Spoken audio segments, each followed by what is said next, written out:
لو فاكر ان الموت هو النهايه فاستعد بقى عشان تغير رايك تماما. عالم الانمي بتاعنا ما بيرحمش، والقوه المطلقه هي القانون الوحيد اللي هنا. قصه بطلنا بيتولد من جديد، لكن المره دي مش كشخص عادي، لكنه عنده قوه تقدر تقلب موازين العالم كله. ذكريات الماضي بتطارده واسرار التناسخ بتحيط بيه من كل جانب، بس القدر بيحطه في طريق مليان بالمعارك والخيانات واعداء اقوياء جدا مش ممكن تهزمهم بسهوله. لكن السؤال الحقيقي هنا، هل التناسخ نعمه هتمنعه فرصه تانيه ولا لعنه هتجبره على خوض معركه ملهاش نهايه؟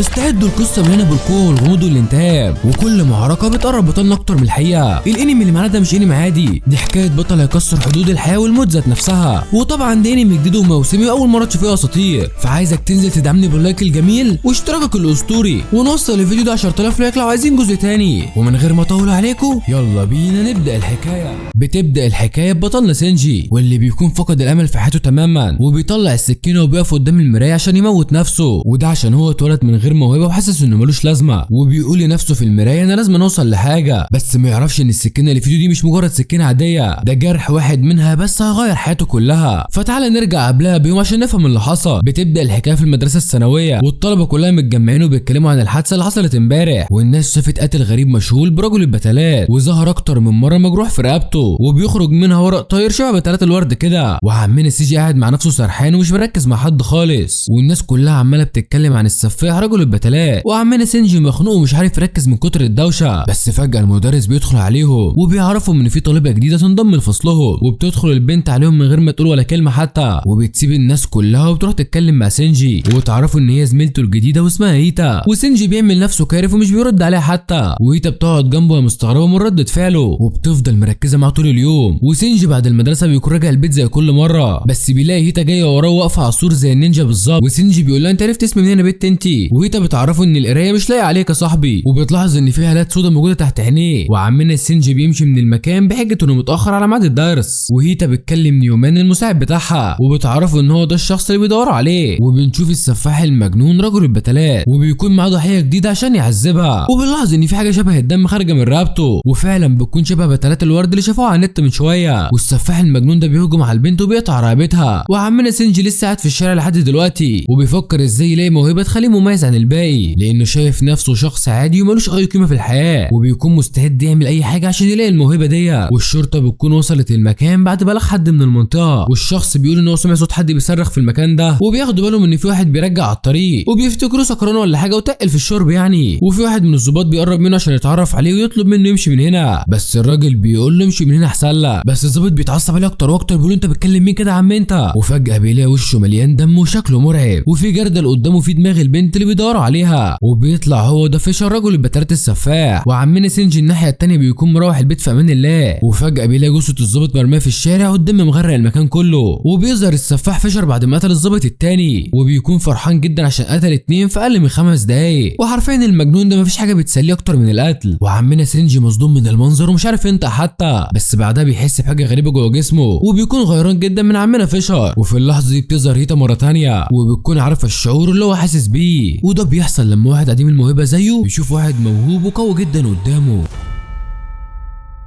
وبتعرف ان سينجي بيحسد فيشر وهو مش حاسس، لان هي كمان حست بالشعور ده قبل كده. وسينجي مش فاهم اي حاجه من اللي هي قالتها له، وهيتا بتنادي على فيشر وبتقول له شكلك مبسوط النهارده. فيشر بيقول انا حاسس ان طاير من الفرحه بصراحه، وبنعرف ان هي اللي اديته الموهبه اللي عنده، بس الحيوان ده استخدم موهبته في قتل البشر للاسف. وبيقول لهيتا انا لازم نرد لك الجميل، وبيطلع الساطور بتاعه عشان يحضر لها وجبه العشاء، وبيهجم على سينجي من غير سابق انذار حتى. وفجاه بيلاقيهم هما الاثنين اختفوا من مكانهم، وهيتا كانت متوقعه انه نادلو هيعمل حركه زي دي، وبتشكر نيومان عشان هو اللي انقذهم المره دي. وبنعرف انه بيكلمها عن طريق جهاز الكتروني، وبيكون قاعد في المعمل بتاعه وبيراقب كل اللي بيحصل، واستخدم قوته السحريه ونقلهم من مكانهم بسرعه. وهي بتاخد الجهاز وبتحطه على جسم سينجي، وبتقول له ان هي هتدور على اي موهبه عنده في الماضي عشان لو فضل معاها بالشكل ده هيموت في ثواني. وعمنا سينجي لسه مش مستوعب كل اللي بيحصل، وفجاه بيلاقي هيتا بتطلع خنجر من الشنطه بتاعتها، وبيخاف اكتر اول ما تحط الخنجر على رقبتها، وبيفتكر ان هي هتقتل نفسها فبيجري بسرعه عليها. بس عمنا فيشر المجنون بيشوفه من بعيد، وبيجهز السطور بتاعه عشان يخلص عليهم سوا، بس هيتا بتسبقه وبتجرح رقبتها بالخنجر وبتخرج منها بتلات ورد وبتتحول زيه. وانا مش فاهم ليه الغريب ده بصراحه، بس المره دي شكلها بيتغير وبتظهر موهبتها المرعبه، واول ما فيشر بيهجم عليها بتصد الضربه بسهوله وبتقرر توريه قوه المحاربه المستشفى الدمويه. وسينجي بيعرف من نيومان ان دي قوه التناسخ، واللي بيستخدمها بيقدر يخرج موهبه من حياته القديمه، واللي بينجحوا في التناسخ بيكون اسمهم العائدون، ودول مجموعه من الناس موهبتهم ظهرت بعد التناسخ. وعلى الناحيه الثانيه بتدور معركه قويه جدا بين فيشر وهيتا، وفيشر بيتعصب وبيرمي عليها شجره ضخمه جدا، بس هيتا بتقطع الشجره نصين بكل سهوله. وسينجي اول مره يعرف ان هي عندها القوه الجباره دي كلها، ومش فاهم ايه البتلات اللي بتخرج من رقبتهم دي يعني. ونيومان بيقرر يحكي الموضوع من الاول، وبيقول ان البتلات دي اول دليل ان الشخص رجعت له موهبه قديمه، لانها بتكون مرتبطه بحاجه في حياته زمان. وحتى اقوى الابطال اللي عندهم مواهب مرعبه لسه بشر زي ما هم، وفي الاخر بيموتوا زي البشر العاديين. انما العائدون دول مش زي اي بشر، دول لو ماتوا بيتولدوا من جديد في عالم تاني، وروحهم بتنتقل لشخص زي الاشباح كده. وبنعرف ان هيتا روح قديمه مولوده في جسم جديد، وهي اللي بتساعد اللي زي سينجي عشان يلاقوا موهبه خاصه بيهم. وبنعرف ان المجموعه دول هم العظماء، ودول الابطال اللي ساعدوا البشر عشان يلاقوا موهبتهم، بس في منهم اللي بيتحول لشرير مجنون زي فيشر، والسلطه والقوه بتحميهم وبتخليهم متوحشين.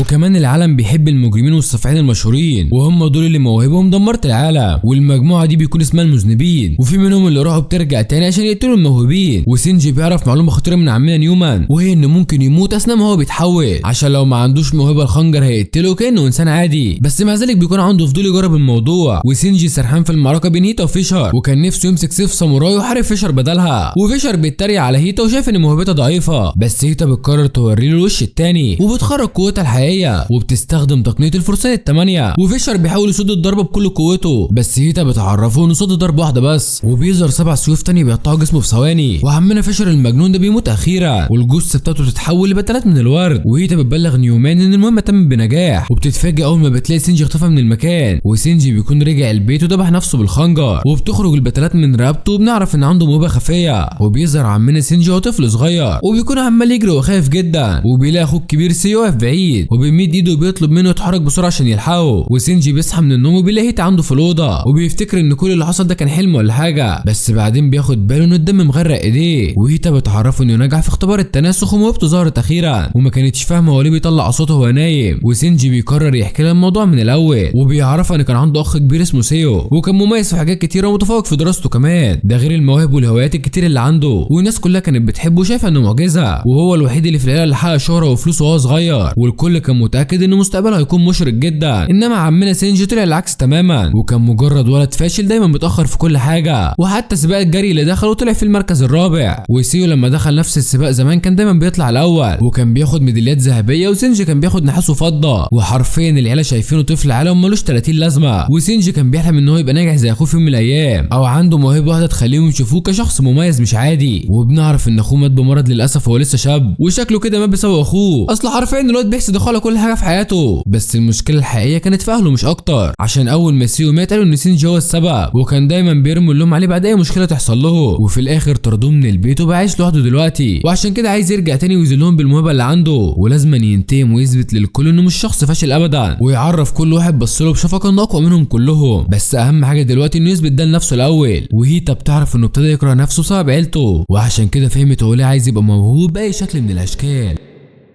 وسينجي بيفكر في كل المواهب اللي جربها من صغره، وبيكون جرب كل الهوايات ومفيش حاجه نافعه معاه، وبيتخيل ان هم اتحولوا لوحوش وبيجروا وراه. وبنعرف ان اهله هم اللي اجبروه يتعلم كل الحاجات دي، يمكن تظبط معاه في واحده منهم ويعمل اي حاجه. وسينجي بيقول انه ملاش شغف في اي هوايه فيهم، وهيتا بتعرف ان هم الاثنين شبه بعض جدا. بس بعدها بتجيله مكالمه من نيومان، وبيقولوا اهلا بيك في الفريق يا عم سينجي، وبيعرفوا انه كان مستني اللحظه دي من بدري جدا. وسينجي بيلاقي نفسه واقف في المعمل، وبيعرف ان اللي قاعد على الكرسي ده يبقى عمنا نيومان. وهيتا بتقول لهم الباقيين راحوا فين. نيومان بيعرفها انهم عندهم مهمات تانية، وبيقضوا على المذنبين اللي رجعوا العالم الجديد، وهي دي مهمه فريق العائدين. وسينجي بيعرف ان مفيش فرق بين الموهوبين هنا، ومهمتهم الاساسيه مساعده البشر وان هم يقتلوا المذنبين، ودول معظمهم اشرار زي فيشر المجنون كده، ولازم يقضوا عليهم في اسرع وقت ممكن، وده قبل ما يقتلوا عدد كبير من البشر. وفي الاول وفي الاخر دي مسؤوليتهم برضه، لان هم في الاول كانوا موهوبين زيهم قبل ما الشر يسيطر عليهم. وبتعرف سينجي ان موهبته دي هديه جات له من السماء، ولو فكر يستخدمها ضد البشر هيقتلوا على طول. وكمان الموهبه دي معموله لمساعده البشر، يعني لو واحد فشخر بيها قدام عيلته هيقتلوه برضه. ودلوقتي هو عارف كل حاجه عن الفريق وبتطلب منه ينضم لهيبتا في مهمه جديده، وبيكون هدفهم المره دي هو اللورد فلات، وده واحد من المذنبين العاديين وعنده قوه مصاصين الدماء. وهيتا بتتفاجئ اول ما نيومان بيقول التعليمات، وهيتا بتقول له المفروض نقتله بدون تردد، بس نيومان المره دي عايز فلات حي وفي معلومات مهمه لازم ياخدها منه الاول، وبيطلب منها تشتت انتباهه وتخلي المعركه تستمر لاطول فتره ممكنه، وبعد ما يعدي 10 دقايق تقتله على طول عشان لو المعركه طولت عن كده هيقدر يكتشف المواهب اللي عندهم. ونيومان بيطلب من سينجي يحقق في الموضوع ويبعت له كل المعلومات عن مكان اللورد فلات، وبيكون ميعاد العمليه كمان يومين بالظبط. بس نيومان عايز سينجي يعمل حاجه الاول، وهي انه يختبر موهبته قبل المهمه الاولى. ولما بينزل الشارع بيلاقي حرامي خطف شنطه من واحده ست، وبيجيله رساله من نيومان ان الجو مناسب لاظهار موهبته عشان الدنيا ضلمه دلوقتي ومحدش ياخد باله منه، وبيساله اذا كان متاكد انه عايز يعمل كده فعلا، وبيطلب منه يخلي باله هو بيستخدم الخنجر عشان ممكن غلطه صغيره تخليه يقتل نفسه بالغلط.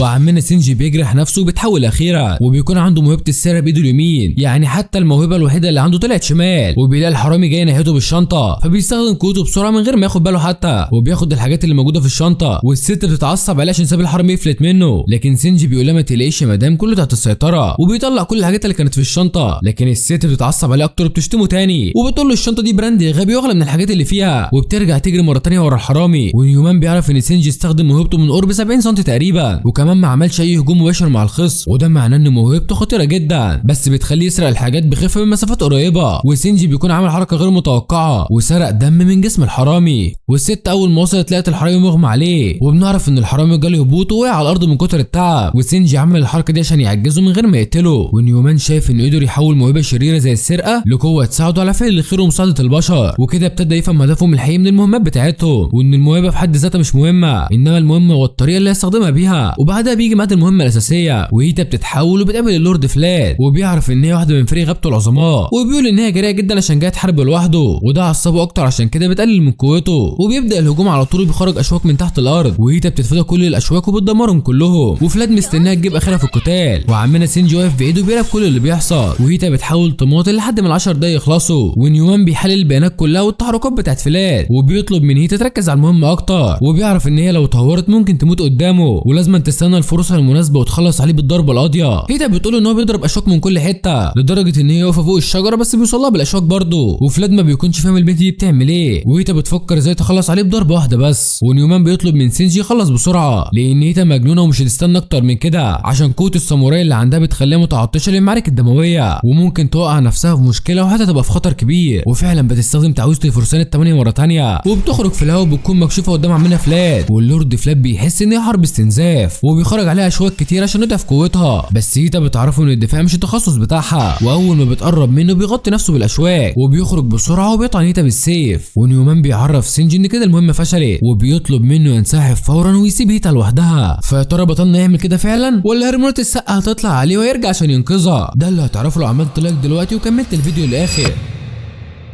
بس عمنا سينجي طلع جدع ورافض يتحرك من مكانه، وهيتا بتكون مصابه واقعه على الارض، واللورد فلات بيقول ان هي غبيه جدا عشان يستهلك قوتها على الفاضي قدام واحد محترف زيه، وبيرفع السيف بتاعه عشان يقضي عليها، بس فجاه بيلاقي ايد غريبه دخلت جوه جسمه وبيكون مصدوم ومش عارف الايد دي دخلت ازاي اصلا، وده عشان في جدار كبير واقف قدامه. بس عمنا سينجي اخترق الجدار وخد من جسمه كتله غريبه لونها اخضر، وبيقول لهيتا انه عدى 10 دقايق فقرر يساعدها، وفلات مش بيقدر يتحرك وبيقع على وشه اخيرا، وهيتا بتفتكر ان سينجي قتله وسرق قلبه ولا حاجه، بس فلات بيقوم تاني وبيعرف ان سينجي خايف يقتله، وبيتاكد ان هو لسه موهوب جديد ومش متعود على قوته، وبيعرفه انه ضيع فرصه كبيره من ايده، وبيقرر يقتلهم هما الاثنين عشان يستخفوا بقوته. وفجاه بيظهر ضباب اسود وبينتشر في المكان كله، وبتخرج منه عيون غريبه بتهدد سينجي وبتقول له لو عايز تموت جرب تتحرك من مكانك، وبيطلب من اللورد فلات يمشي من المكان حالا، بس فلات بيقول له دي فرصتي عشان اقتلهم هنا. واول ما العين بيزعق فلات بيسمع الكلام على طول، وبنعرف ان الضباب الاسود ده يبقى سيده، وبيتكلم مع سينجي قبل ما يمشي، وبيعرفوا انه شبه شخص يعرفه جدا، وفي الاخر بيختفي من المكان. ونيومان بيطلب منهم يرجعوا للمقر بسرعه، وبالليل عمنا سينجي بيكون واقف عند الجسر، وفجاه بيلاقي اللورد فلات ظهر قدامه مره ثانيه وبيقول له رجع الموهبه اللي سرقتها مني حرام انت. وبنعرف ان سينجي يقدر يسرق المواهب من اجسام الموهوبين، وسينجي بيكون عارف ان الميزه دي عنده فعلا، بس بيكذب على فلات وبيقول له شكلك اتجننت ولا ايه، بس فلات متاكد ان هو اللي سرقها منه، وسينجي بيقرر يوري له الوش الثاني، واول ما بيتحول ايده الثانيه شكلها بيتغير وبيخرج اشواك من تحت الارض وبيقتل اللورد فلات، وبنعرف ان دي تعويذه بتخليه يستخدم قوه الموهبه المسروقه،